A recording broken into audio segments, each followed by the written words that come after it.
Voice is that form of the verb which tells the subject of the sentence performs और receives action। मतलब voice क्रिया का वह रूप होता है जो हमें यह बताता है कि सेंटेंस का सब्जेक्ट या तो परफॉर्म करता है या फिर एक्शन रिसीव करता है। ध्यान दीजिएगा, वॉइस किसे बोलते हैं? Voice is that form of the verb. Voice क्रिया का वह रूप होता है जो हमें यह बताता है कि सेंटेंस का जो सब्जेक्ट है ना, या तो वो एक्शन को परफॉर्म करता है या वो एक्शन को रिसीव करता है। तो जब वो एक्शन को परफॉर्म करता है तो वो वॉइस एक्टिव वॉइस कहलाता है, और जब वो एक्शन को रिसीव करता है तो वो वॉइस पैसिव वॉइस कहलाता है। कल भी एग्जांपल्स देकर मैंने यह समझाने की कोशिश की थी, आइए हिंदी में भी समझते हैं। वॉइस क्रिया का वह रूप है जो यह दर्शाता है कि सेंटेंस का सब्जेक्ट या तो एक्शन परफॉर्म करता है या रिसीव करता है। इसका मतलब क्या हुआ, एक एग्जांपल देकर जरूर समझाना चाहूंगा। जैसे मुझे बोलना चाहिए रोहित, मुझे बोलना है Rohit sings a song, Rohit sings a song. अब यहां पर देखिए, यहां पर सब्जेक्ट कौन है? रोहित।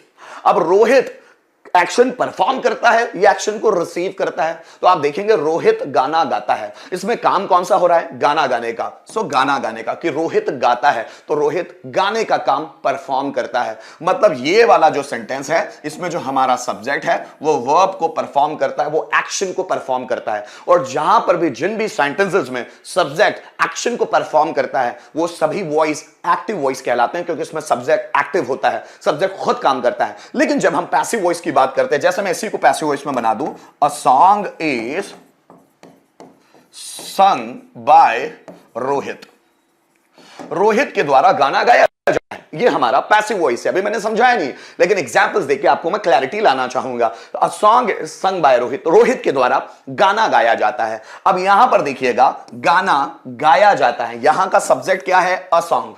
यहां का पैसिव वॉइस का सब्जेक्ट है अ सॉन्ग। क्या सॉन्ग खुद गाना गाने का काम करता है? तो आप कहेंगे बिल्कुल भी नहीं सर। तो क्या सॉन्ग खुद परफॉर्म कर रहा है? बिल्कुल नहीं।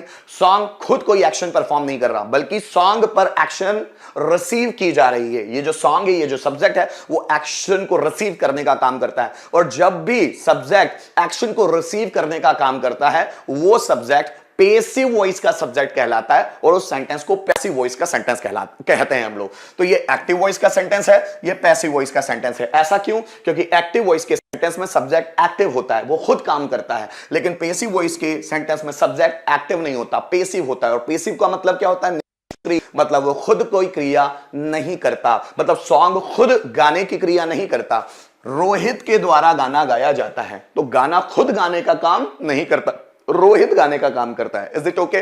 तो इसलिए दो तरह के वॉइस है इंग्लिश लैंग्वेज में, एक्टिव वॉइस और पैसिव वॉइस। एक्टिव वॉइस मतलब जिसमें सब्जेक्ट एक्टिव होता है, और पैसिव वॉइस जिसमें सब्जेक्ट पैसिव होता है। एक्टिव का मतलब सक्रिय और पैसिव का मतलब निष्क्रिय। आइए थोड़ा सा उसको समझने की कोशिश करते हैं, एक्टिव वॉइस और पैसिव वॉइस। इससे पहले कि मैं एक्टिव वॉइस और पैसिव वॉइस आपको समझाना शुरू करूं, थोड़ा सा ध्यान यह देना है आपको कि एक्टिव वॉइस बोलते किसको हैं। एक्टिव वॉइस उसको बोलते हैं जहां पर सब्जेक्ट जो होता है ना वो हमारा एक्टिव होता है, जहां पर सब्जेक्ट कोई काम खुद परफॉर्म करता है। जैसे मैं गाना गाता हूं तो मैं खुद गाना गाने का काम करता हूं। इलेक्ट्रीशियन फैन रिपेयर करता है तो इलेक्ट्रीशियन खुद फैन रिपेयर का काम करता है। मेरे पापा पैसे कमाते हैं तो मेरे पापा खुद पैसे कमाने का काम करते हैं। मम्मी खाना बनाती है तो मम्मी खुद खाना बनाने का काम करती है। एक्टिव वॉइस उसे बोला जाता है जहां पर सब्जेक्ट खुद एक्शन को परफॉर्म करता हो। और पैसिव वॉइस किसे बोला जाता है? अब पैसिव वॉइस समझने के लिए आपको पैसिव वर्ड को समझना पड़ेगा। पैसिव का मतलब होता है निष्क्रिय, मतलब ऐसा सेंटेंस जिसमें जो सब्जेक्ट होगा ना वो निष्क्रिय होगा। इट मींस टू से सब्जेक्ट खुद कोई क्रिया नहीं करेगा, बल्कि सब्जेक्ट क्रिया को रिसीव करता है। जैसे a letter is written by Rohan, Rohan के द्वारा लेटर लिखा जाता है। सो रोहन के द्वारा लेटर लिखा जाता है। लेटर खुद लिखने का काम नहीं करता, पर letter is written by Rohan, इसमें a letter is a subject. ये पैसिव वॉइस का सब्जेक्ट है, लेकिन वो खुद एक्शन परफॉर्म नहीं करता। लेटर खुद लिखने का काम नहीं करता, लेटर को लिखा जाता है, मतलब लेटर पर एक्शन परफॉर्म किया जाता है। इसलिए अ लेटर ये पैसिव वॉइस का सब्जेक्ट है और इसे पैसिव सब्जेक्ट कहते हैं। Is it okay? Active subject जो खुद एक्शन करता है, और पैसिव सब्जेक्ट जो खुद एक्शन नहीं कर सकता, जो निष्क्रिय होता है, जो नॉन एक्टिव होता है। Is it okay? तो ये एक्टिव वॉइस और पैसिव वॉइस के बीच में फर्क है। अब थोड़ा सा डिफरेंस और समझिएगा। यहां पर मैंने दो पार्ट बनाए हैं, एक्टिव वॉइस और पैसिव वॉइस, ताकि मैं आपको नियम बिल्कुल शॉर्ट में समझा सकूं। कल मैंने 3 घंटे की क्लासेस में 3.5 घंटे की क्लास थे, उसमें 2 घंटे सिर्फ रूल्स समझाने में लिए और हर एक रूल्स को बहुत बारीकी से समझाया है। अब जरा समझिएगा, एक्टिव वॉइस का जो सब्जेक्ट होता है ना, जो दोस्तों कोई भी एक्टिव वॉइस का सब्जेक्ट जब वो पैसिव वॉइस में हम उसको कन्वर्ट करते हैं तो वो पैसिव वॉइस का ऑब्जेक्ट बन जाता है। एक्टिव वॉइस का सब्जेक्ट, जैसे मैं गाना गाता हूं, सो मैं मतलब आई एक्टिव वॉइस का सब्जेक्ट है, लेकिन जब उसको हम पैसिव वॉइस कन्वर्ट करते हैं तो वो पैसिव वॉइस में ऑब्जेक्ट बन जाता है और वो ऑब्जेक्ट नहीं कहा जाता, उसको हम एजेंट कहते हैं। कल की क्लास में मैंने बताया था, क्योंकि कोई सब्जेक्ट अगर ऑब्जेक्ट की जगह जा रहा है तो वो ऑब्जेक्ट नहीं कहा जा सकता, फिर उसको कहेंगे क्या? उसको हम कहेंगे एजेंट। ना तो उसको सब्जेक्ट कहा जा सकता है ना उसको कहा जा सकता है, क्योंकि वो प्लेस तो ऑब्जेक्ट का है और ऑब्जेक्ट की जगह अगर सब्जेक्ट जाता है तो उसको सब्जेक्ट भी नहीं कहा जा सकता, क्योंकि वो सब्जेक्ट के प्लेस पर नहीं है, तो उसको पैसिव वॉइस की टर्म में हम लोग एजेंट बोलते हैं। पैसिव एक्टिव वॉइस का जो ऑब्जेक्ट होता है, जैसे मैंने बोला राम राइट्स अ लेटर, अब ये जो अ लेटर, ये जो ऑब्जेक्ट है एक्टिव वॉइस का, वो पैसिव वॉइस में सब्जेक्ट बन जाता है। जैसे a letter is written by me, जैसे मैं लेटर लिखता हूं, सो आई राइट अ लेटर, इसमें अ लेटर ऑब्जेक्ट है। लेकिन जब ये पैसिव वॉइस में कन्वर्ट होता है, a letter is written by me, a letter यहां सब्जेक्ट बन गया पैसिव वॉइस में, लेकिन उसे वहां सब्जेक्ट नहीं बोला जाता। या तो हम उसे बोलेंगे रिसीवर या फिर बोलेंगे रेसिपिएंट। रिसीवर मींस धारण करने वाला, ग्रहण करने वाला, और रेसिपिएंट का मतलब भी वही है, ग्रहण करने वाला, जिस पर एक्शन रिसीव किया जाता है। जो ऑब्जेक्ट एक्शन को रिसीव करता है, जो सब्जेक्ट एक्शन को रिसीव करता है, इज कॉल्ड पैसिव वॉइस का सब्जेक्ट। Is it okay? देखिए, मतलब जो एक्टिव वॉइस का सब्जेक्ट होगा वो पैसिव वॉइस में ऑब्जेक्ट बन जाता है, लेकिन उसे ऑब्जेक्ट नहीं बोला जाता, बोला जाता है एजेंट। तो जब भी आपको पैसिव वॉइस में by me, by you, by us, by them, by him, by her, by Narendra Modi, by politician, by doctors, by people, by boys, by girls, ये बाय के बाद जो भी मिल रहे हैं आपको, ऑब्जेक्टिव केस हो चाहे वो नाउन हो, आप उन्हें एजेंट कहेंगे। एजेंट ना भी कहा तो चल जाएगा, जो जनरल टर्म्स में इस्तेमाल करते हैं, लेकिन एजेंट है वो आपकी जानकारी में होना चाहिए। एक्टिव वॉइस का जो ऑब्जेक्ट होता है, जब वो पैसिव वॉइस में जाता है तो वो सब्जेक्ट की जगह आता है, लेकिन उसको सब्जेक्ट बोलते नहीं है, क्योंकि वो खुद एक्शन परफॉर्म नहीं करता है ना, तो उसको हम बोलते हैं रिसीवर या फिर रेसिपिएंट। आगे फिर देखिएगा, एक्टिव वॉइस में हमेशा वर्ब की कहीं कहीं कुछ टेंसेस में वर्ब की फर्स्ट फॉर्म इस्तेमाल होती है, कहीं सेकंड फॉर्म इस्तेमाल होती है, कहीं थर्ड फॉर्म इस्तेमाल होती है, कहीं फोर्थ फॉर्म जिसको हम आईएनजी फॉर्म भी बोलते हैं वो इस्तेमाल होती है, और कहीं फिफ्थ फॉर्म इस्तेमाल होती है, मतलब वर्ब में एस या आईएस लगता है। तो ये पांचों फॉर्म्स एक्टिव वॉइस में इस्तेमाल हो सकते हैं, मतलब टेंस में इस्तेमाल हो सकते हैं। लेकिन पैसिव वॉइस में आप किसी भी सेंटेंस में देखो, ईच एंड एवरी सेंटेंस में आपको हमेशा वर्ब का थर्ड फॉर्म ही मिलेगा। फिर आगे देखिए, जो एक्टिव वॉइस वो 12 टेंसेस में बनाए जाते हैं, कोई दिक्कत नहीं। एक्टिव वॉइस मतलब क्या? टेंस। वो 12 टेंस होते हैं, 12 टेंस होते हैं। तीनों simple tense, present simple, past simple, future simple. तीनों continuous tense, present continuous, past continuous, future continuous. तीनों perfect tense, present perfect, past perfect और फ्यूचर परफेक्ट टेंस। और तीनों perfect continuous tense, present perfect continuous tense, past perfect continuous tense और future perfect continuous tense. ये सब में इस्तेमाल किया जाता है, मतलब पूरे 12 टेंस बनते हैं, मतलब एक्टिव वॉइस पूरे 12 टेंस में होता है। लेकिन जब हम पैसिव वॉइस की बात करते हैं, ब्रिटिश पैसिव वॉइस की खासकर, मैं ये टर्म बार बार इसलिए इस्तेमाल करता हूं क्योंकि मैं परसों के दिन आपको अमेरिकन पैसिव वॉइस पढ़ाऊंगा, तो जब अमेरिकन पैसिव वॉइस पढ़ाऊंगा वहां 12 टेंसेस के पैसिव वॉइस बनाकर बताऊंगा। लेकिन तब तक के लिए जो ब्रिटिश पैसिव वॉइस होता है वो सिर्फ 8 टेंस में बनता है। कौन से 8 tense? Present simple, past simple, future simple, present continuous, past continuous, present perfect, past perfect और फ्यूचर परफेक्ट। ये 8 टेंस होते हैं जिसमें ब्रिटिश पैसिव वॉइस बनता है, और यही आज हम लोग पढ़ने वाले हैं। अब देखिएगा, जो एक्टिव वॉइस होता है ना, उनके सेंटेंसेस में जा, जाता, जाती, जाते, गया, गई, गए, ये वर्ड्स आते हैं, तो उनके लिए हम गो वर्ब का इस्तेमाल करते हैं। जैसे राम बाजार जाता है तो उस जाता के लिए गो वर्ब इस्तेमाल हो जाता है, Ram goes to market. Sita बाजार जाती है तो इस जाति के लिए गो वर्ड इस्तेमाल हो जाएगा, सीता गोस टू मार्केट। वे मार्केट जाते हैं, सो वे जाते हैं तो इसके लिए गो वर्ड इस्तेमाल हो जाएगा, सो दे गो टू मार्केट। ठीक है ना? मैं बाजार जा चुका हूं, अब इस जा के लिए गो आ जाएगा, I have gone to market, है ना? वह बाजार गया है, इस गया है के लिए गो वर्ब आ जाएगा, किसमें? एक्टिव वॉइस में आ जाएगा। लेकिन पैसिव वॉइस में अगर जा, जाता, जाती, जाते, गया, गई, गए ऐसे वर्ड्स आते हैं तो इसके लिए वर्ब नहीं होता। देखो, राम बाजार जाता है, तो ये चूंकि एक्टिव वॉइस का सेंटेंस है तो राम गोस टू मार्केट, इस जाता के लिए गोस आ गया, राम गोस टू मार्केट। लेकिन मेरे द्वारा लेटर लिखा जाता है, अब यहां पर भी जाता वर्ड आया है, लेकिन इस जाता वर्ड के लिए गो इस्तेमाल नहीं होगा, because this sentence is of passive voice. So guys, जब भी पैसिव वॉइस में जा, जाता, जाती या जा या गया, गई, गए ऐसे वर्ड्स आते हैं तो उनके लिए गो वर्ब इस्तेमाल नहीं होता। फिर मैं आपको बता दूं एक और रूल, पेसिव वॉइस हमेशा ट्रांजिटिव वर्ब का बनाया जाता है।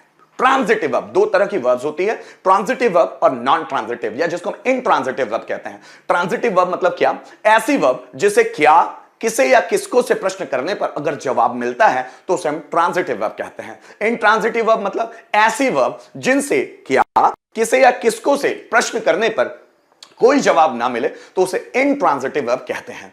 एक्टिव वॉइस कोई ट्रांजिटिव और इंट्रांजिटिव नहीं है। एक्टिव वॉइस में हर एक टेंस में सेंटेंस बनते हैं, लेकिन पेसिव वॉइस में सिर्फ ट्रांजिटिव वर्ब के ही सेंटेंस आप बना सकते हैं। अब ये ट्रांजिटिव वर्ब क्या होती है मैंने कल के सेशन में बहुत डेप्थ में पढ़ाया है ना, तो आपको वो देखना चाहिए, अभी मैं बता नहीं पाऊंगा। चलिए फिर हम लोग आगे बढ़ेंगे दोस्तों। आगे बढ़ने से पहले मैं दोनों में एक बार कंपैरिजन आप लोगों को बता दूं।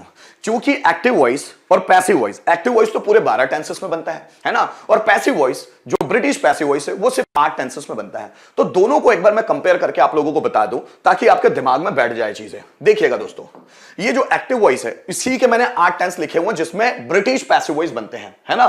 तो देखिए, present simple, past simple, future simple, present continuous, past continuous, present perfect, past perfect और फ्यूचर परफेक्ट, यही वो 8 टेंस है जिसमें ब्रिटिश पैसिव वॉइस बनते हैं। तो मैंने ये 8 ही टेंस के स्ट्रक्चर आप लोगों के सामने लिखे हैं। कल जब मैं क्लास को बंद कर रहा था मैंने आप लोगों से कहा था कि आप 4 चीजें क्लियर कर लेना।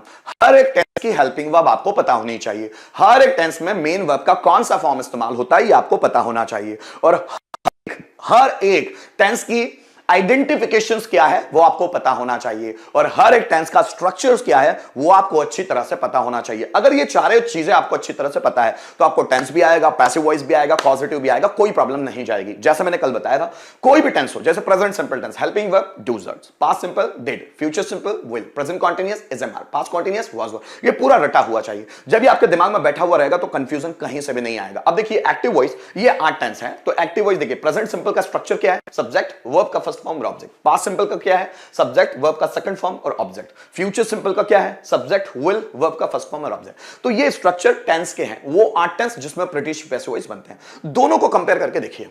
अगर हम लोग बात करते हैं प्रेजेंट सिंपल की तो यहां है सब्जेक्ट, वर्ब का फर्स्ट फॉर्म देन ऑब्जेक्ट। लेकिन जब हम पैसिव में जाते हैं तो जो टेंस का ऑब्जेक्ट है वो पेसिव वॉइस का सब्जेक्ट बनता है, आगे आ जाता है। फिर इस ऑब्जेक्ट के हिसाब से is am are helping verb लगेगी, मतलब प्रेजेंट सिंपल टेंस में पैसिव वॉइस में is am are helping verb लगती है, तो ऑब्जेक्ट इज एम आर। फिर वर्ब का थर्ड फॉर्म ही आएगा और उस थर्ड फॉर्म के बाद बाय का इस्तेमाल किया जाएगा, और उस बाय के बाद आएगा ऑब्जेक्टिव केस। मुझे ऑब्जेक्टिव केस लिखना था, मैंने केस नहीं लिखा, ऑब्जेक्टिव केस या कोई नाउन भी आ सकता है, ठीक है ना। तो लास्ट में वो सब्जेक्ट आता है, वो सब्जेक्ट नहीं होता है, वो ऑब्जेक्टिव केस होता है, थोड़ा सा ध्यान दीजिएगा। तो सब्जेक्ट, वर्ब का फर्स्ट फॉर्म ऑब्जेक्ट, उसका स्ट्रक्चर क्या बनता है पैसिव वॉइस में? Object is am are, verb का third form by plus objective case. अगर एक्टिव वॉइस की बात करूं तो सब्जेक्ट, वर्ब का सेकंड फॉर्म और ऑब्जेक्ट, लेकिन इसी को पेसिव वॉइस में कन्वर्ट करेंगे तो ऑब्जेक्ट वाज वर्ब का third form by plus objective case, subject will verb का फर्स्ट फॉर्म ऑब्जेक्ट। ये एक्टिव वॉइस का फ्यूचर सिंपल टेंस है जो हमको आता है, लेकिन जब इसको पेसिव वॉइस में कन्वर्ट करेंगे तो ऑब्जेक्ट विल बी वर्ब का third form by plus objective case. Present continuous की बात करें तो subject is am are, verb की फर्स्ट फॉर्म के साथ आईएनजी देन ऑब्जेक्ट, मतलब इज एम आर के बाद आईएनजी फॉर्म लगता है। लेकिन जब यहां बात करें तो आगे ऑब्जेक्ट आएगा, फिर इज एम आर के बाद बीइंग भी लगेगा क्योंकि ये आईएनजी फॉर्म आ रहा है, ये मैंने रूल में कल बताया था। फिर उस बीइंग के बाद third form by plus objective case. Past continuous tense अगर एक्टिव वॉइस का हो तो वॉज वर्ब के बाद आईएनजी फॉर्म लगता है, लेकिन यहां पर वॉज वर्ब के बाद बीइंग लगेगा फिर आईएनजी फॉर्म लगेगा। अगर प्रेजेंट परफेक्ट में देखें तो हैज हैव के बाद थर्ड फॉर्म लगता है, लेकिन यहां हैज हैव के बाद बीन भी लगेगा फिर थर्ड फॉर्म लगेगा, हैज हैव बीन फिर थर्ड फॉर्म। यहां पर आप देखेंगे एक्टिव वॉइस में पास्ट परफेक्ट तो यहां हैड के बाद थर्ड फॉर्म लगेगा, लेकिन यहां हैड बीन के बाद थर्ड फॉर्म लगेगा। और फ्यूचर परफेक्ट में विल हैव के बाद थर्ड फॉर्म लगता है, लेकिन पेसिव वॉइस के स्ट्रक्चर विल हैव बीन के बाद वर्ब का थर्ड फॉर्म लगता है। जहां भी वर्ब का थर्ड फॉर्म उसके बाद बाय का इस्तेमाल हम लोगों को करना है, लेकिन ये हर जगह नहीं होगा, ये हमारी स्वेच्छा से होगा, जैसे सेंटेंस हम बनाना चाहते हैं उसी के हिसाब से ये बन पाएगा, ठीक है ना दोस्तों। तो यहां एक्टिव वॉइस और पेसिव वॉइस का फर्क मैंने बताने की आपको थोड़ी सी कोशिश की structure wise.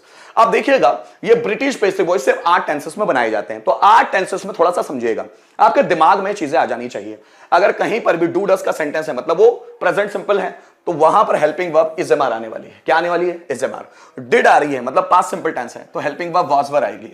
Is am are अगर हेल्पिंग वर्ब आ रही है टेंस में तो वो इज एम आर बीइंग में चेंज होगा, मतलब ये प्रेजेंट कॉन्टिन्यूअस टेंस। अगर वाज वर हेल्पिंग वर्ब आ रही है टेंस में तो वो was were being में कन्वर्ट होगा।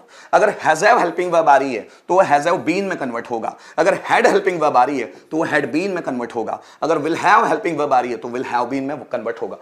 दिमाग में बैठा हुआ होना चाहिए। अब ये अमेरिकन पैसिव वॉइस है जिसके बारे में मैं परसों में डिटेल में बात करने वाला हूं। आज तो सिर्फ मैं ब्रिटिश पैसिव वॉइस के बारे में बात करूंगा। अमेरिकन पैसिव वॉइस पूरे 12 टेंस में बनते हैं। तो अब ये